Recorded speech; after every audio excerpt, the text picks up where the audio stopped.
आम आदमी पार्टी का सीलमपुर विधानसभा में जमानत जब्त होने जा रही है और कांग्रेस एक तरफा जीतने जा रही है और दिल्ली में सरकार भी बनने जा रही है। आम आदमी पार्टी के मुखिया को किसी का भी बोलना बर्दाश्त नहीं है। तो अरविंद केजरीवाल जी ये सबक सीखने के लिए तैयार रहिए और टोटल लोग दिल्ली के आपको सबक सिखाने जा रहे हैं इस चुनाव में। नमस्कार, मैं साहिबा और आप सभी का स्वागत है अधान हिंदी में, जो देश और दुनिया की खबरें आप तक हर दिन पहुंचाता है। देखिए, इस वक्त हम सीलमपुर विधानसभा में मौजूद हैं, जहां चुनाव की सरगर्मी बढ़ती चली जा रही है। ये तो आप सभी जानते हैं कि चौधरी मतीन कांग्रेस छोड़कर आम आदमी पार्टी में शामिल हो चुके हैं।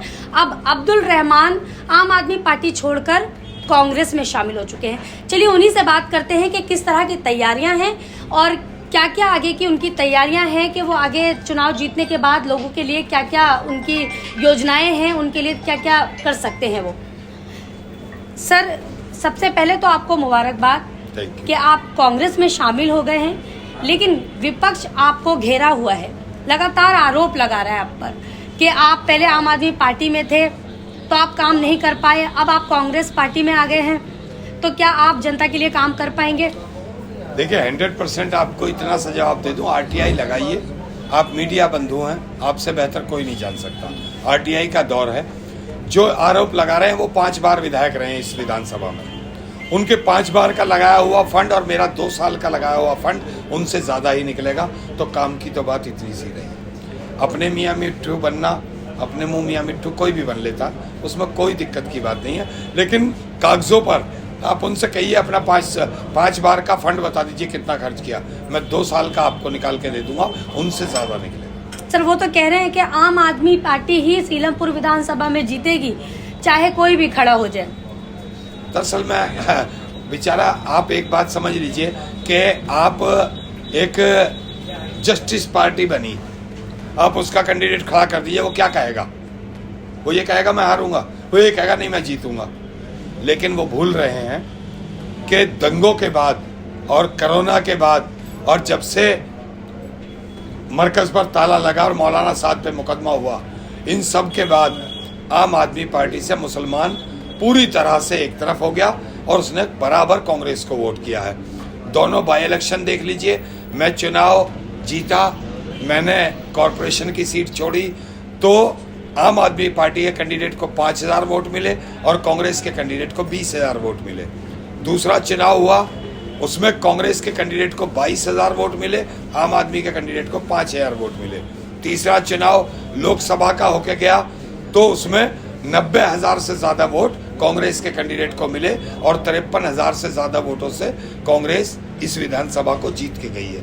तो मैडम, वो किसी ख्वाब में जी रहे हैं, ख्वाब से जागे, उनसे कहिए आम आदमी पार्टी का सीलमपुर विधानसभा में जमानत जब्त होने जा रही है और कांग्रेस एक तरफा जीतने जा रही है और दिल्ली में सरकार भी बनाने जा रही है। सर, सबसे अहम सवाल है, ऐसा क्या हुआ आम आदमी पार्टी में जो आपको आम आदमी पार्टी छोड़ना पड़ी और कांग्रेस में आपको शामिल होना पड़ा?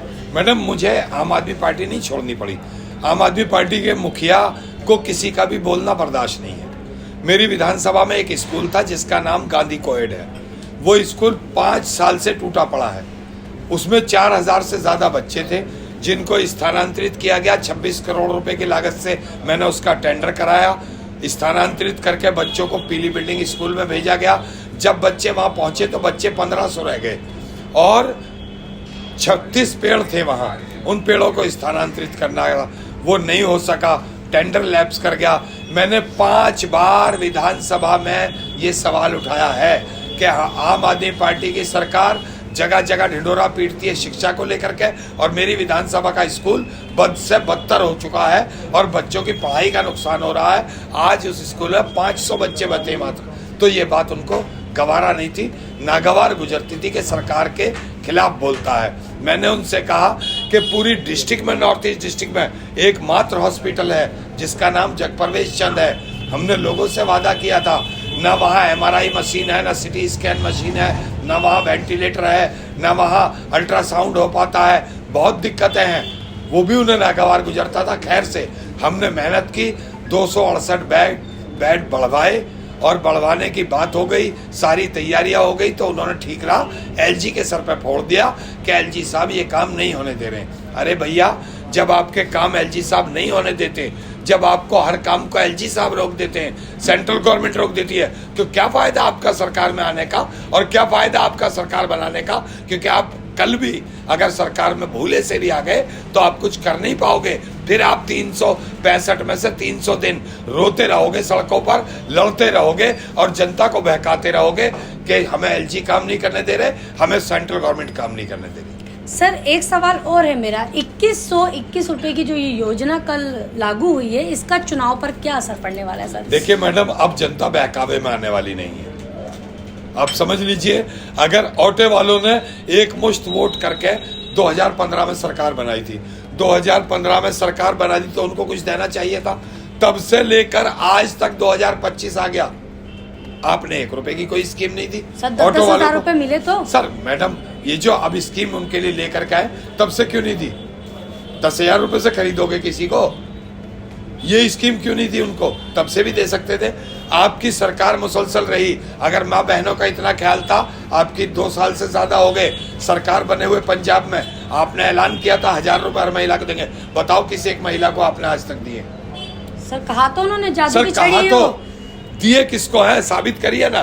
पंजाब में तो 2 साल से ज्यादा हो गए सरकार को। वो यही छलावा दिल्ली की जनता से भी चल रहे हैं और फिर कहेंगे कि एलजी हमें काम नहीं करने दे रहा जी, एलजी इसकी स्कीम को लागू नहीं होने दे रहा जी। तो ये छलावा है, इससे बचना है और ऐसे छलावों को उनके घर का रास्ता दिखाना है। वो जो कसम खा के आते हैं कि 2 कमरों का फ्लैट लेंगे, फिर 50 करोड़ रुपए जनता का अपनी कोठी पे खर्च करते हैं। वो जो छलते हैं जनता को कि गाड़ी नहीं लेंगे, सिक्योरिटी नहीं लेंगे और जनता के पैसे को बर्बाद करते हैं सिर्फ सत्ता के लिए, अपनी कुर्सी के लिए। ऐसे लोगों को सबक सिखाना है, जिसके लिए एक ही विकल्प है, सिर्फ कांग्रेस, जो सबका साथ सबके विकास के लिए काम करती है और जो कहती है वो करके दिखाती है। अंतिम सवाल है सर मेरा, ये 6 रेवड़ियां भी चुनाव से पहले लागू की गई हैं, इनका क्या महत्व है?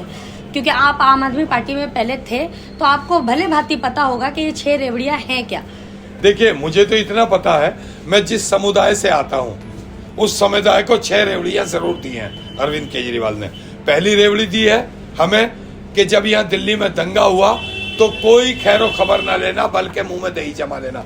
अगर वो चाहते तो वो अपने डीएम को कह के वहां आ सकते थे, अपने डीएम को बुला सकते हैं। डीएम के पास इतनी पावर होती है कि डीएम फोर्स बुलवा सकता है, वो आके इसको रोक सकते हैं। यहाँ अजीत डोभाल जी तक आ गए, लेकिन अरविंद केजरीवाल जी को टाइम नहीं मिला 2 अल्फाज बोलने का भी। हम भी कोठी पे चीखे चिल्लाए, आप चलिए एमएल जी के घर पे हमने धरना दे दिया रात को, लेकिन वो उठ के नहीं आए, उनके कान पे जू नहीं रहेंगी। पहली रेवड़ी तो ये दी। दूसरी रेवड़ी इन्होंने दी कि जब सारी दुनिया में कोरोना आ गया, पूरी दिल्ली में कोरोना आ गया, पूरे हिंदुस्तान में कोरोना आ गया, तो उन्होंने मरकज को, मुसलमानों को टारगेट करा कि मरकज के इतने मरीज और दिल्ली के इतने मरीज। उन्होंने कहा मुसलमान जो बाहर से आए वो कोरोना कोरियर है। उन्होंने कोरोना बम बताया मुसलमान को। तीसरी रेवड़ी उन्होंने दी, मौलाना साद साहब पर मुकदमा दर्ज करवाया।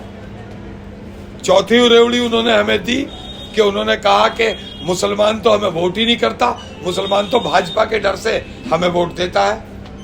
पांचवी रेवड़ी उन्होंने हमें दी कि जितना भी जहां भी मुसलमानों के प्रति कुछ हुआ, उन्होंने एक अल्फाज कहीं नहीं बोला।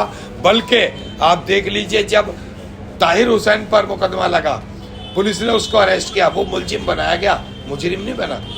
मुजरिम तब बनेगा जब कोर्ट सजा दे देगा। वो मुलजिम बना, आपने 6 साल के लिए निकाल के बाहर कर दिया। आसिम खान, वो मंत्री थे दिल्ली सरकार के, उन पर एक ऑडियो क्लिप आ गई। उस ऑडियो क्लिप को सुनते ही उन्होंने कहा साहब मेरा एक दागी मंत्री था और मैंने उसको निकाल के बाहर कर दिया। आपने निकाल के बाहर नहीं करा क्योंकि वो मुसलमान था, निकाल के बाहर करना था। आप इतने सच्चे थे। नरेश बालियान की 4 ऑडियो आई हैं लगातार, वो पैसे की वसूली की मांडवाली करा रहे हैं। बदमाश पैसे फिरौती वसूलने के लिए फोन कर रहे हैं कारोबारियों को और वो मांडवाली करा रहे हैं। पुलिस ने उनको अरेस्ट कर लिया, लेकिन अरविंद केजरीवाल ने ना उन्हें बाहर किया, ना उन्हें पार्टी से निकाला, ना एक अल्फाज उनके खिलाफ बोले। एक नरेश यादव जिसने कुरान की बेहुरमती की, कोर्ट ने उनको 2 साल की सजा सुनाई, अब तो मुजरिम बन गए। 11,000 रुपये जुर्माना किया, उसके बाद भी अरविंद केजरीवाल ने मुंह में दही जमा ली, क्योंकि कुरान के बारे में, कुरान के महत्व को, कुरान की अहमियत को वो जानते ही नहीं। उनको पता क्या कुरान क्या चीज़ है। आसमानी किताब है, मुसलमान अपनी जान भी दे सकता है कुरान के लिए। तो अरविंद केजरीवाल जी ये सबक सीखने के लिए तैयार रहिए, और टोटल लोग दिल्ली के आपको सबक सिखाने जा रहे हैं इस चुनाव में। आप जो बड़बोले हैं उस बड़बोलेपन का आपको बताने वाले इस बार।